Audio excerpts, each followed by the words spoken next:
Deep in the wetlands of Texas, a trail camera captures something strange. A field that only months ago looked like it had been plowed by chaos. Soil ripped apart, crops flattened, water holes turned into mud pits. Is suddenly calm. The ground is smooth, the night is quiet, and the feral hogs that once ruled this land are simply gone. No helicopters circled overhead. No mass hunts took place. No new traps were set. Yet the animals responsible for billions of dollars in damage every year have disappeared from this landscape almost overnight. For wildlife managers, the discovery raised more questions than answers. For decades, people fought an expensive war against feral hogs across the United States, and almost every attempt has failed to slow their explosive growth. So when entire sound began vanishing from camera traps, scientists realized something unsettling. The solution to this crisis might not be human at all. Something else is quietly changing the balance of power in the wild.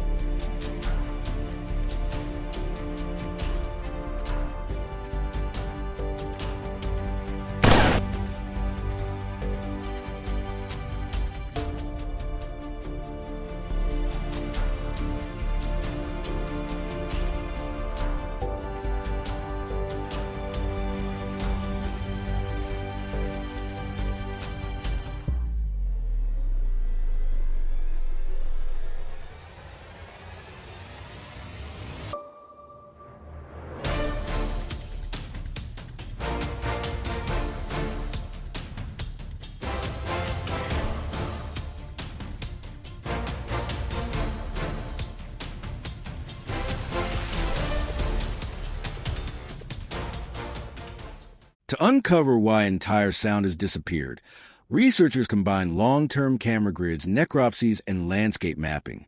A repeated pattern surfaced. Timing shifts, fewer juveniles, and an entire family groups vanishing from monitoring sites.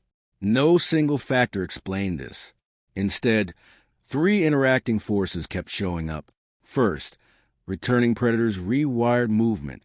Wolves, cougar, and expanding coyote packs don't just kill. They change prey behavior. Their scent calls and territorial marks create a landscape of fear that pushes hogs out of open fields and predictable wallows into denser cover. Sounders, led by cautious matriarchs, alter routes. Cameras that once recorded nightly raids went quiet when predator signals broke. Second, disease amplifies decline. Several pig-borne pathogens, notably pseudorabies and related viruses, disproportionately hit juveniles in stressed, crowded groups. When predators compress herds or resources fall short, transmission accelerates and recruitment collapses. Necropsies from declined sites often showed elevated juvenile mortality and pathogen presence, biological evidence that populations were failing to replace themselves. Third, human landscape change and coordinated action concentrated effects. Urbanization, lost water points, and altered land use shrink refuge areas. Where neighbors synchronized cameras and pre-baited corral traps, human removal removed survivors before recolonization. The timing was critical. Predators reshape movement. Disease reduces recruitment, and coordinated trapping eliminated the last breeding units. These forces interact non-linearly. Small increases in predator activity or brief food shortages can spike disease transmission. A single well-timed capture then prevents recovery. That explains how declines could occur without large-scale culls. But this path imposes duties. Predator recovery requires livestock protections and conflict mitigation. Disease surveillance needs veterinary capacity, secure carcass disposal, and biosecurity. Coordinated trapping demands transparent local governance, humane protocols, and fair cost-sharing. For managers, the lesson is practical. Integrated, adaptive responses outperform single-tool campaigns. Build shared camera networks. Run routine serology at communal wallows. Log juvenile, adult ratios, and agree on synchronized bait schedules. Shift metrics from numbers killed to ecosystem signals. Quiet cameras, falling rooting indices, and stable recruitment indicators. Nature rarely hands tidy solutions. Still, when ecological pressures converge, managers who observe, coordinate, and act humanely can translate surprise declines into durable, ethical control, protecting crops while respecting wild processes. Start small. Deploy 3 cameras, meet neighbors, share detection logs, and set a 14-day bait calendar. Over seasons, disciplined shared actions build landscape resilience. Not eradication, but durable balance. Act now, begin today.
Wildlife managers learned a key lesson. Feral hog control cannot depend on a single tool.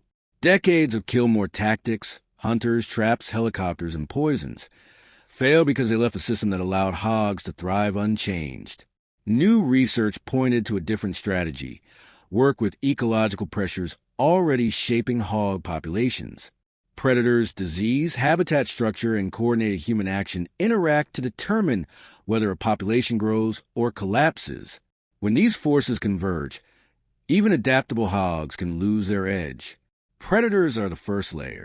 Wolves, cougars, and expanding coyote packs change hog behavior without needing to kill many animals. Their presence creates a landscape of fear. Sounders avoid open fields, shift feeding times, and seek thicker cover. That behavioral shift reduces feeding efficiency and increases stress. Disease is the second layer. Pathogens like pseudorabies spread faster in crowded, stress groups and disproportionately kill juveniles. When disease lowers recruitment, populations fail to replace themselves. Predation and disease together can push local sounders below the threshold for recovery. Human action is the third layer. Coordinated strategies, shared camera networks, pre-baiting, and remote-trigger corral traps capture entire sounders at once. Removing all members prevents survivors from teaching avoidance, eliminating learned trap-shy behavior, and stopping rapid recolonization. Technology amplifies these efforts. Cellular trail cameras give real-time alerts and movement maps. Data lets managers time interventions precisely and rotate effort where it will hit most. Simple metrics: detections per night, juvenile, adult ratio, and hectares damage guide adaptive decisions and reduce wasted effort. Community cooperation seals success. Properties that act alone are quickly recolonized. But when neighbors synchronize baiting windows, share detections, and pool equipment, reinvasion declines. Several pilot regions recorded steep drops in nightly detections, restored fields, and returning native wildlife. This approach is not eradication. It is resilient management. It demands veterinary surveillance, humane handling, conflict mitigation for predators, and transparent local governance. The trade-offs are real, but so are the returns: fewer ruined fields, safer communities, and more stable ecosystems. The broader lesson is practical. Apply pressure where nature is already working. Monitor widely, act together, and adapt constantly. Start with 3 cameras, a neighbor meeting, and a 2-week pre-bait calendar. Fund a shared trap kit and schedule quarterly veterinary checks. Document every capture and share anonymized data. These small, disciplined steps compound over seasons. The quiet fields that follow are not an accident. They're the result of observation, cooperation, and patient, humane action. Act now. What surprised many researchers most was not simply that feral hog numbers declined in certain regions, but how quietly it happened. There were no dramatic announcements, no massive government campaigns, and no sudden technological breakthrough. Instead, the landscape itself began to change the outcome of a battle that had seemed unwinnable for decades. When scientists reviewed years of trail camera data, they noticed a gradual pattern. Areas that once showed constant nighttime hog activity began recording fewer and fewer visits. At first, the difference was small. One less sounder passing through a field, one less group rooting near a water source. But over time, those small changes accumulated. Entire locations that had been heavily damaged every season suddenly showed almost no hog activity at all. The reason was not a single solution, but the combination of many pressures acting at the same time. Predators returning to certain ecosystems created constant behavioral stress. Hogs avoided open feeding grounds and abandoned predictable travel routes. At the same time, disease outbreaks quietly reduced the number of piglets surviving each season. Fewer young animals meant fewer adults replacing those already lost. Meanwhile, farmers and wildlife managers began working together more closely than ever before. Instead of isolated efforts, communities shared trail camera footage, coordinated trapping schedules, and tracked hog movements across entire regions. When one property removed a sounder, neighboring landowners were ready to intercept any new groups moving into the area. Technology also helped tip the balance. Modern cellular cameras allowed farmers to monitor wildlife activity without disturbing the land. Motion alerts provided immediate information about when hogs appeared and how large the groups were. With accurate data, traps could be placed along the exact paths hogs prefer to travel. These improvements meant that when hog populations began to weaken due to natural pressures, human intervention became far more effective. Entire sounders could be captured before they had the chance to reproduce again. Each successful removal reduced the chance of the population bouncing back.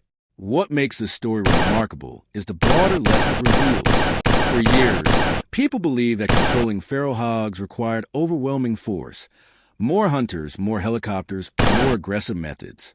But the emerging evidence shows that lasting solutions often come from understanding how ecosystems regulate themselves. Predators influence behavior, disease limits growth, habitat changes shape movement, and human management guides the final outcome. When these forces operate together rather than in isolation, they create a system that slowly pushes invasive populations toward balance. Feral hogs have not disappeared completely. In many parts of the United States, they remain a serious problem, damaging crops, contaminating water sources, and threatening wildlife. But in the regions where ecological pressures and coordinated management align, the situation has begun to shift. Fields that once looked like they've been plowed overnight now remain untouched for months. Water sources recover. Native plants and animals begin returning to areas where they have been pushed out. And perhaps the most important lesson is this. Sometimes the most powerful solution is not fighting harder, but learning how nature already fights for balance.